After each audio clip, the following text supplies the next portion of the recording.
Are you listening? Damn.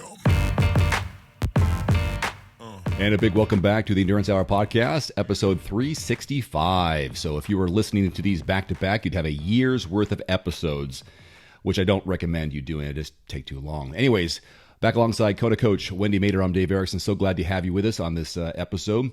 Lots of great questions, both emailed and from the T2 Endurance Club on Facebook, which was where we begin with this question that was posed by Wendy, and we have some responses.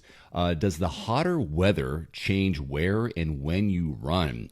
I know a lot of people are dealing with 80s, 90s, humidity. And how much do you run on trails versus on pavement versus the treadmill? I want to get Wendy's answer first, and then we have a couple of responses from our members inside the group. Go ahead, Wendy. Well, in the past, like you know, probably more when in the early stages of me being a runner and a triathlete, weather may have impacted whether I ran inside. Not necessarily hotter weather, but colder weather definitely impacted me choosing to run inside versus outside, because I'm not really a fan of the cold. And since I started trail running, I run mostly on the trails when I can. And especially in hotter weather, you know, here in Georgia, we've had some heat waves of, 90 to 100 degrees, 60 to 75% humidity. So it feels like 105 to 110. I'm going to choose a trail versus the pavement just to try to get some shade. And I'm definitely more of an outdoor runner now with all my years of experience compared to when I started, when I didn't really mind running on the treadmill. And so for me currently right now and where I'm training, I'm actually choosing to set my schedule where I can run in a hot part of the day, because I'm training for the Ironman World Championships in Kona, and I've done it before. And it can get really brutally hot and humid in Kona.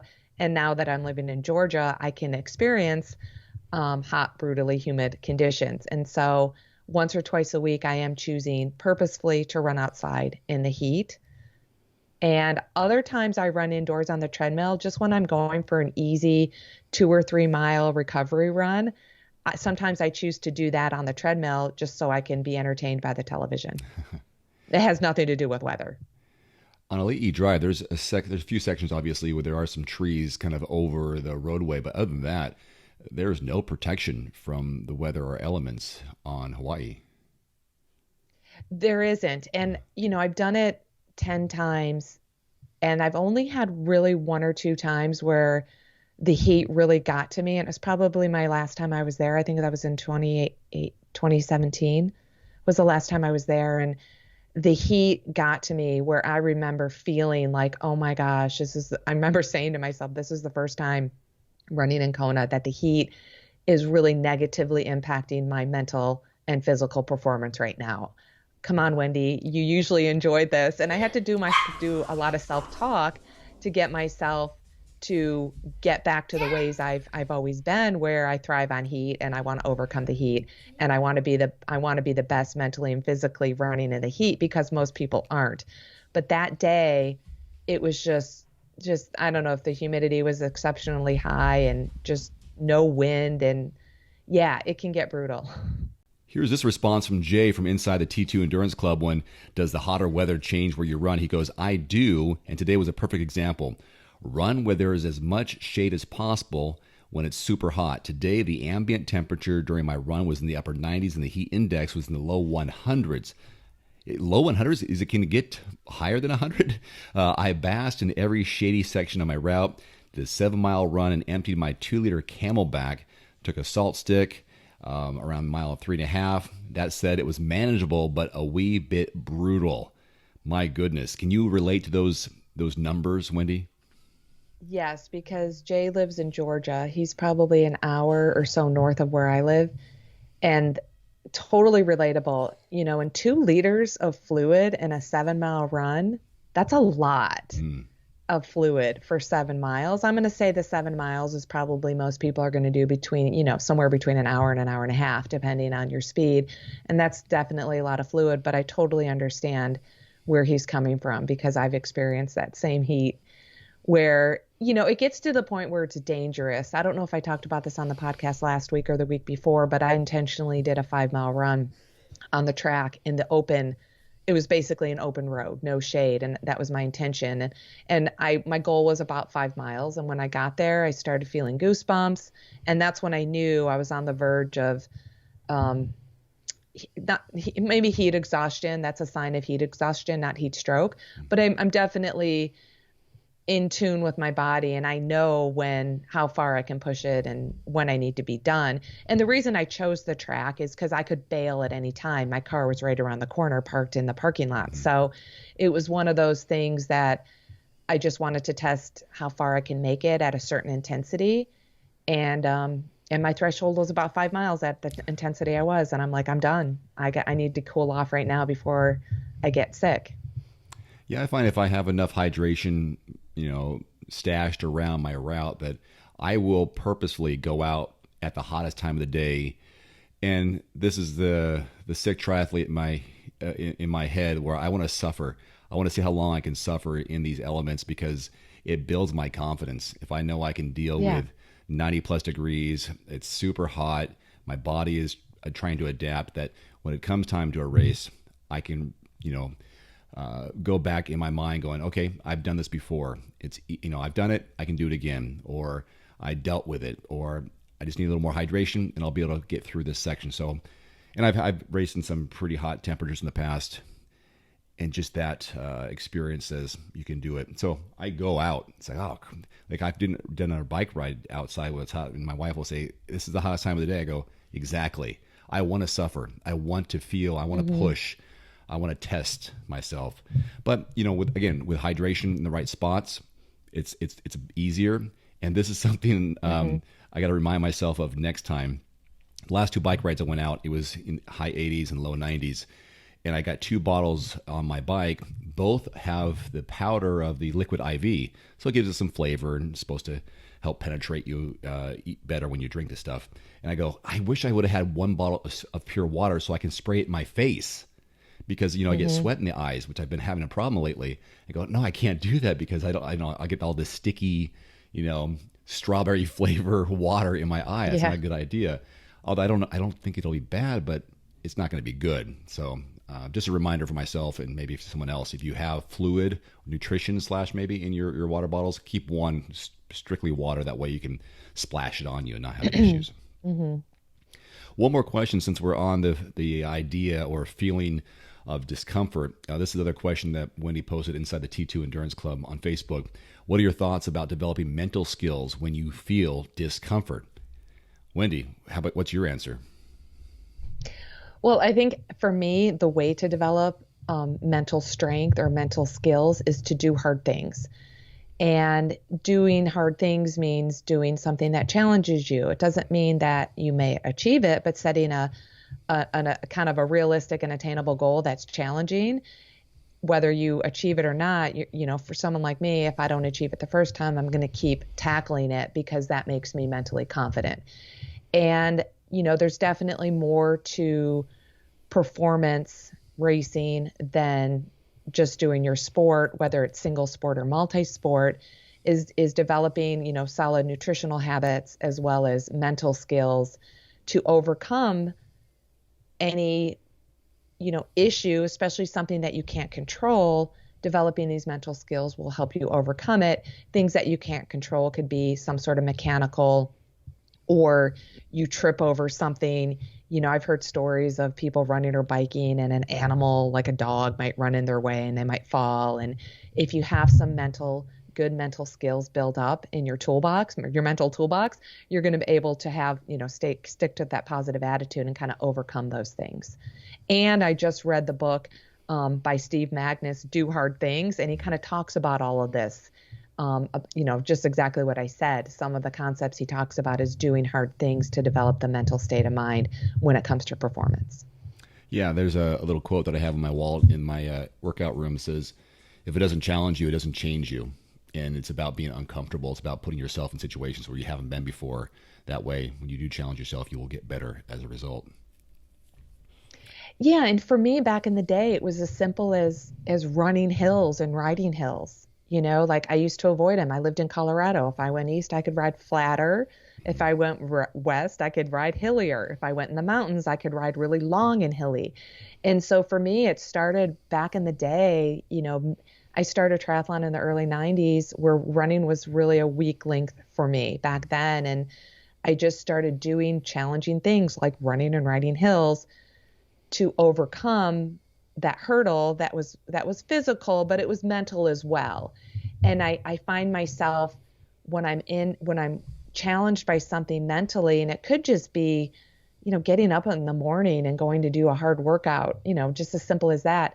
When I find myself hesitating, do I really want to do that?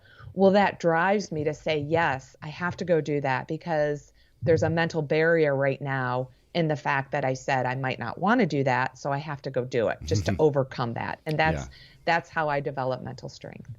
And you're aware of this too. You're aware of that little negative self-talk of, I don't want to do this. Maybe I should do this. Kind of like you tell me, like if you're scared of open water or you've had some bad experiences, get back in there and maybe create a new experience, get a new memory that covers up the old one of a positive experience. And I thought about that with you were kind of pep talking me a little bit about an Olympic triathlon I have coming up in a few weeks on the 13th of August. And it's the same one I had last year in which I thought I was going to drown for the first time ever because I was swallowing water. It was a little bit choppy and I just, it was scary.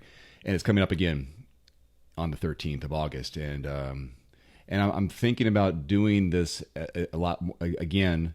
It's the same situation. They take you out on a ferry, drop you off a mile, 1,500 yards away, and you swim to shore. Thinking about doing that with the thought of, I don't care about the time. I just want to get through this successfully and then possibly hammer the bike and so on. But that might be something to face, like you're talking about, kind of, being uncomfortable. Yeah. And I mean, I wouldn't not want you to do that because you have that mental barrier of a bad experience a couple months or a month ago in that same open water swimming. And so I wouldn't want that to be the reason you don't do it. For me, that's the main reason you should do it. And so it's just, again, I've developed these, skills and just through my experience. And so, sharing my experience with others to help them overcome stuff is really helpful. So you should definitely do it. And if you can't do it because of, life and other things you have going on, then that makes sense to not do it. Well, it's similar to doing new habits because they cover up, not the cover up, but you're developing a new foundation on top of an old poor foundation or creating a new foundation. Here are my new memories. Here are my new experiences that I can draw on, just like running in heat. Oh, I've only done it once. Well, if you do it 3 or 4 more times, now you have a lot more to draw from, more hopefully positive or learning experiences. Just like if I get out there and swim this with a different mindset of, all right, I'm just not going to try to go too fast. I'm going to try to survive this in a different way. And then next time I swim, I go, oh, I did fine last time, or I did better last time. And then I go a little bit better. So like habits, we do them over and over again where the old habits no longer exist. And then maybe the old memories no longer exist because you have many more positive memories. Yeah, and each experience impacts the next one. So the experience you had last month is already, obviously, us talking about is going to impact your next experience. This one from Todd, and I feel really just sad for Todd. I'm 3 weeks out from my first 70.3, and I pulled my hamstring last weekend playing with the kids. I don't know if he's just thinking he, quote, pulled it or it's a deep bruise or something strained. Either way, he feels like it's, bad enough to where he writes in. This week, I've not been able to run more than a mile. Any advice is greatly appreciated. I'm definitely in neurotic panic mode right now, trying to rest as much as possible. What do you tell Todd when he's got a hamstring issue before his first 13.1 mile run within a triathlon? Well, first of all, I can totally relate. Again, back in the day, a lot of my injuries were usually calf or posterior tibialis tendonitis related. So it was lower leg injuries. And my injuries usually happened when I was playing. It didn't happen during the sport of running or biking or swimming. It would be like I would just be playing with friends. I'd be running out to my car to grab something. Just random, I would pull a muscle or pull my calf or something like that.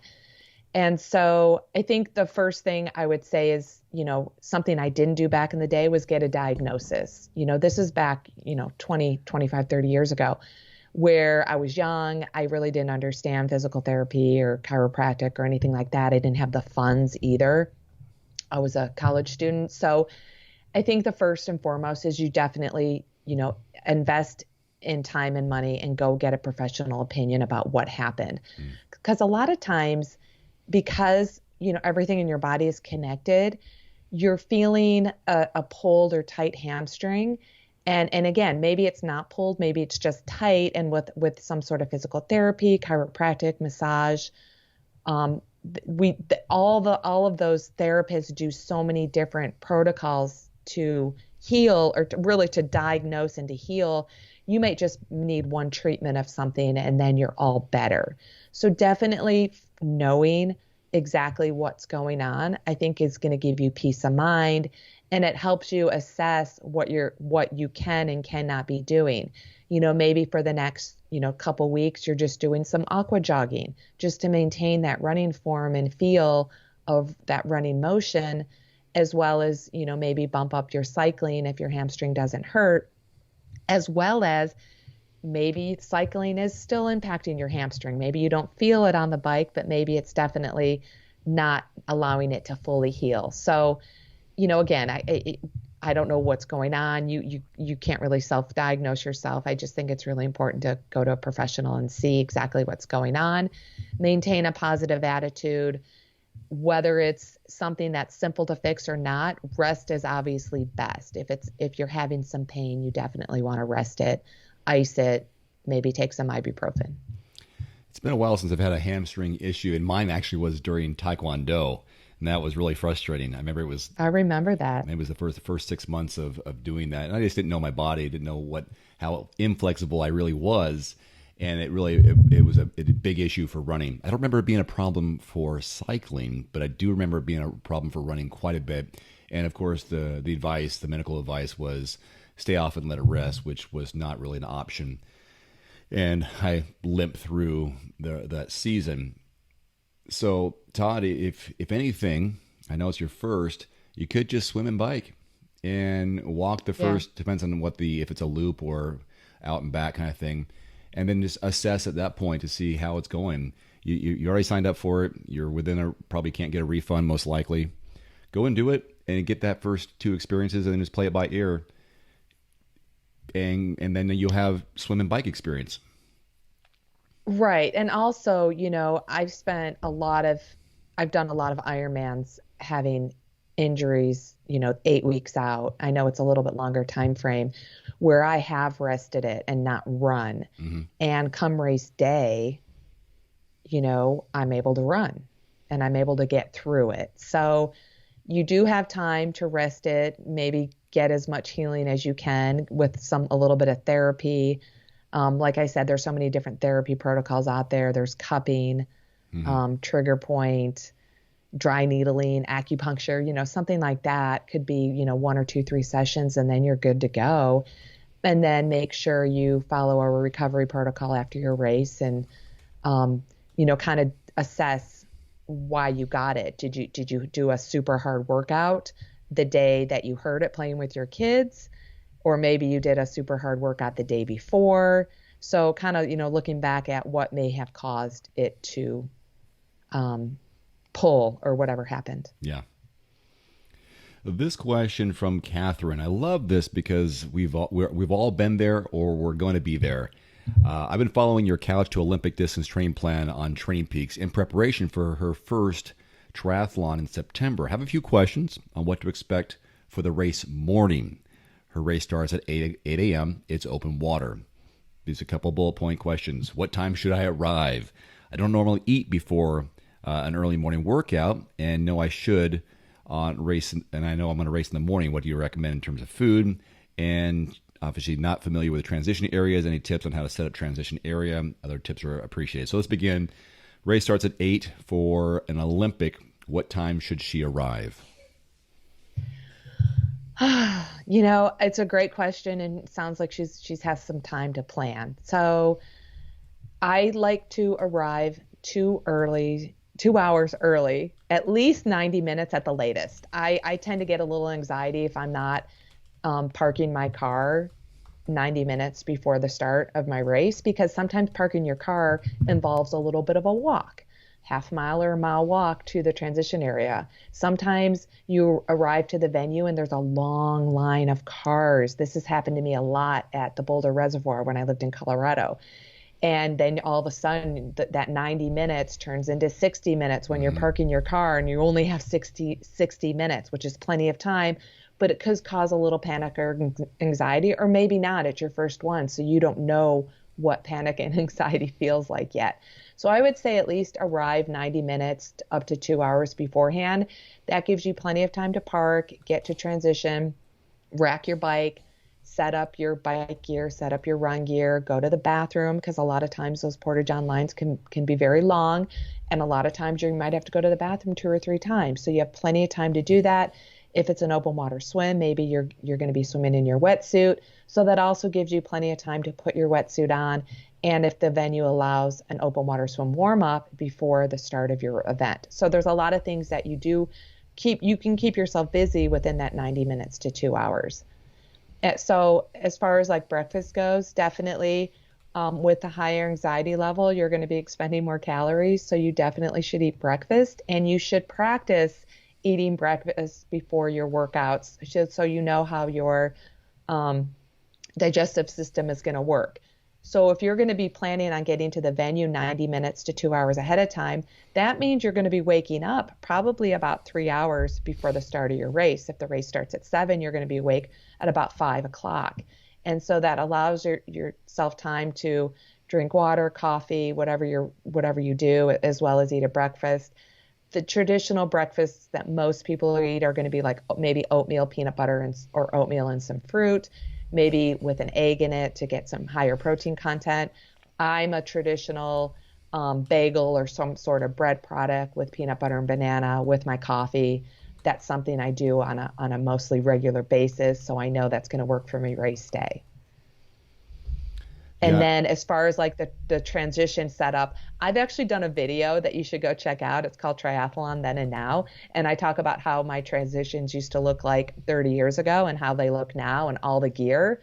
But you definitely want to keep your transition setup minimal with just bring a backpack full, with your helmet. If you have cycling shoes, socks, visors, sunglasses, what you're going to wear on the bike, as well as maybe if you're going to wear different shoes on the run, make sure you have your running shoes, maybe put socks on the run instead of the bike, have that bib number on a racing belt is probably best, as well as a couple bottles of hydration and other nutrition for your transition, as well as, obviously your suit. I would bring a small towel. And then also something that I've often forgot is a pair of or a set of dry clothes or something to change into after your race. Sometimes I just totally space that because I'm preparing my transition for what I need to do in transition. And then I forget about, after the race, what am I going to wear? Yeah. So that's something important to keep in mind. Catherine, I think if you just lay things out, and people will take pictures of this, and I have in the past, lay things out the night before of what your little sections, and this is my swim pile, my bike pile, my run pile, how it might look, and of course your clothes pile for afterwards. What am I wearing on to the race? Am I wearing my kit underneath the clothes that I wear to the race? What's the weather going to be like that day? So do I need to pack something extra, whether it's arm warmers or gloves, or am I wearing socks? I always like this little tip of putting some baby powder or some powder in your socks so you can put those on in case your feet are wet. It's a nice little, it's just it's like a warm blanket around your feet. If you have a dry pair of socks with a little powder on, it helps to get your feet in there as well. Same thing with powder possibly in your shoes, bike shoes and running shoes. I do both just to have some dry, no matter what, dry shoes. But lay things out ahead of time and then kind of go through your mental checklist. If you've never been to a triathlon, I can understand some of these questions being like, what do I expect? What will it look like? There's lots of videos online. Check out Wendy's about, triathlon then and now. That will help out. But just you look at any triathlon Ironman video, you can just see what a transition area looks like and how people are milling around. But for an Olympic, Yeah, and your and there's nutrition. time. Go ahead. Well, there's time to maybe you're going to do a sprint before your Olympic, or maybe you can go volunteer at a race, and kind of that's going to help you guide you on what to do if you volunteer. Yeah, for Olympic and your nutrition, yeah, you need to have something. It's going to be if it's your first one, it might be a 3-hour race or longer, probably. I don't know. That's my guess for your Olympic. So you'll want to have some food along the way and take advantage of those aid stations. Pace yourself. Yep, and have fun.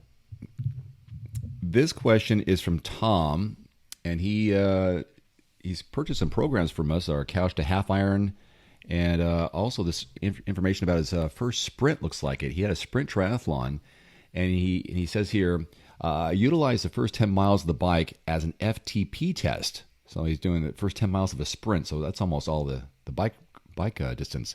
Based on the results, I think that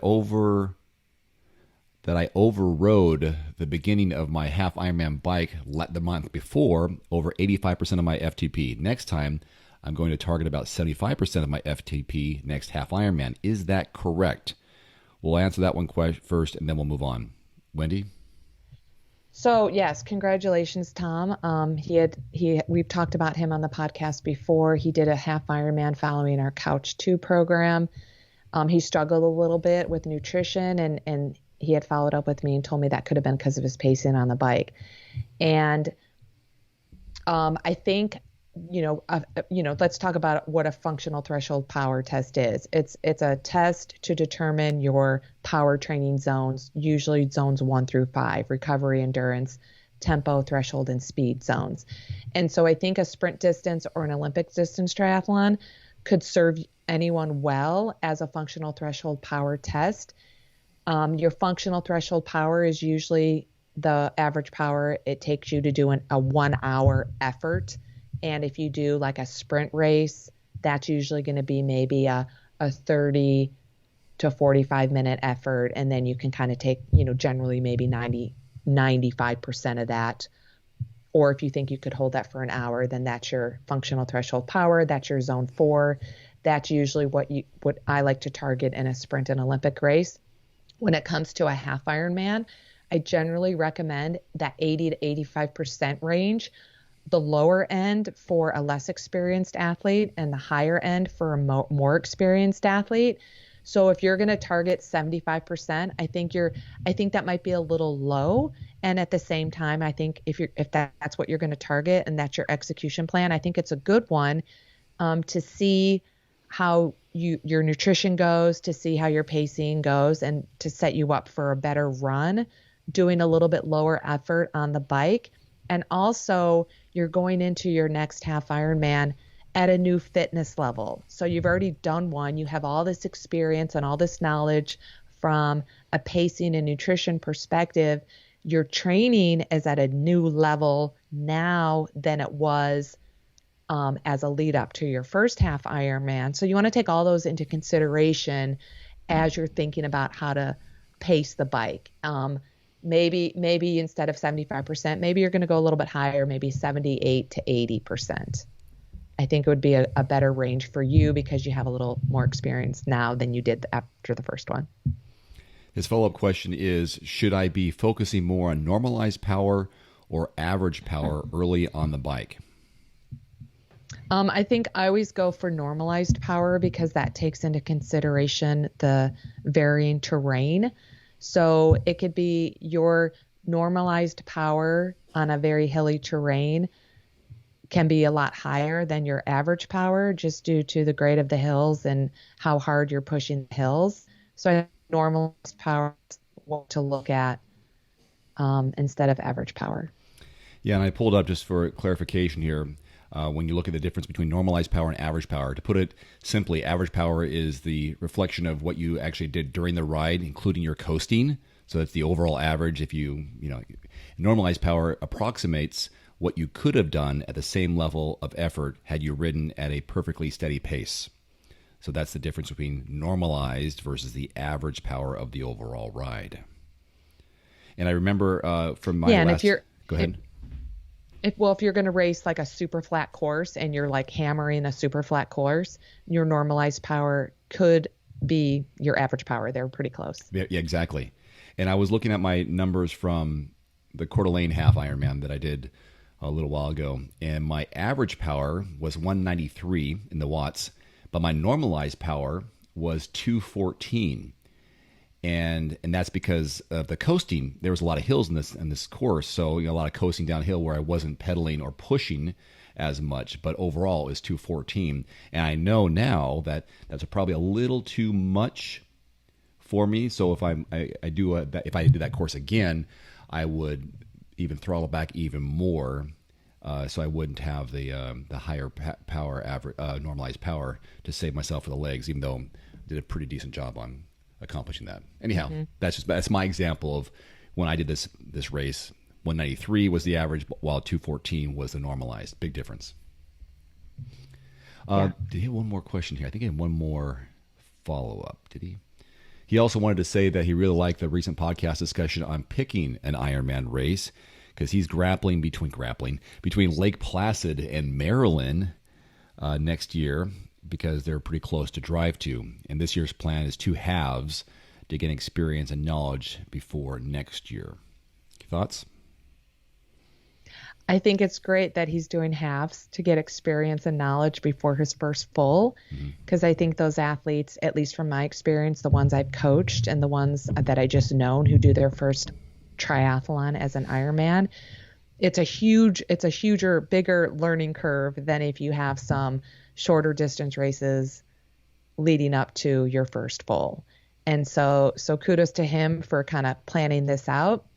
I've never done Maryland. It's a fairly new race.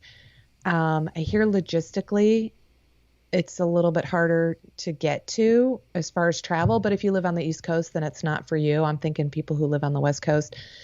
And but I don't know anything about the Maryland course. But Lake Placid, I think, it's hilly, it's difficult, it's a hilly bike, a hilly run, but it's so beautiful. I definitely think if anyone has a chance to do Lake Placid, the Olympics were there, and it's just an awesome town and venue. And the Adirondacks, I just think it's awesome. So, yes, if you can make Lake Placid happen, I definitely would recommend that. I've only been to Lake Placid. I think it feels like I've been there twice, but maybe just once. But it was a great experience. So that's why it feels like I was there for a long time, like 4 or 5 days. And someone was asking me that, is Chattanooga coming up? It's like, oh, that's what it is. I had massage. I get massage and chiropractic every 2 weeks, combination thing. Mm-hmm. And the lady there, or was the chiropractor, said that a friend of his is doing Chattanooga, and strategically in hopes of getting a Kona slot the following year, because it must be in September. Chattanooga. Does that sound right? Chattanooga in September? Yeah. Sounds because right, yeah. The guy's hoping that all the qualifiers, the top end athletes in his age group, will be in Kona and won't be at that race, which makes sense, and that he can have a better chance at getting a slot for the following year. Yeah, I think it's a good strategy, and I think it's a strategy that a lot of athletes use because people like us talk about it on podcasts. Mm-hmm. And I think it's a great strategy, though, especially this year, because the athletes who qualified for Kona in 2019, 2020, 2021 are all going to Kona.